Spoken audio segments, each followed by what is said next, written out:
Bayangkan, di suatu masa ribuan tahun lalu, para rahib, orang-orang bijak, dan ahli kitab sudah membicarakan kedatangan seorang nabi terakhir, seorang penutup para nabi. Tapi, siapa dia? Dari mana dia akan datang? Dan bagaimana mereka bisa tahu? Dan dalam kitab Taurat, Injil, dan Zabur tertulis petunjuk tentang seorang rasul terakhir. Bukan hanya sekadar ramalan, tapi deskripsi yang detail. Kisah akan yang berasal dari tanah Arab, dari keturunan Ismail, dan membawa syariat baru. Salah satu momen yang paling menarik terjadi saat Muhammad muda ikut perjalanan dagang ke Syam. Di tengah terik, ia beristirahat di bawah pohon. Rahib Bahira, seorang pendeta Nasrani, mengamati dari kejauhan, dan terkejut. Bahira menghampiri dan memanggil Abu Thalib, paman Nabi.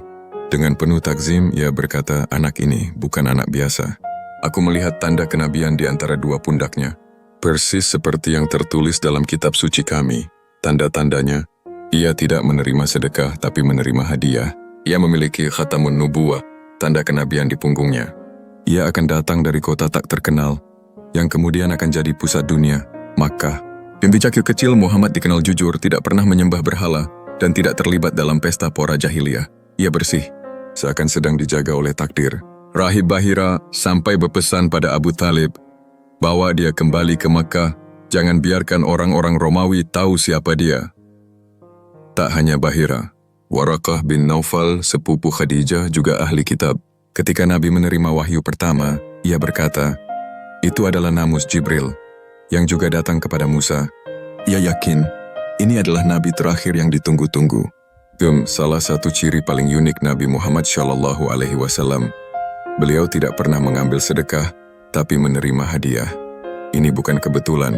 Ini disebutkan dengan jelas dalam kitab-kitab terdahulu.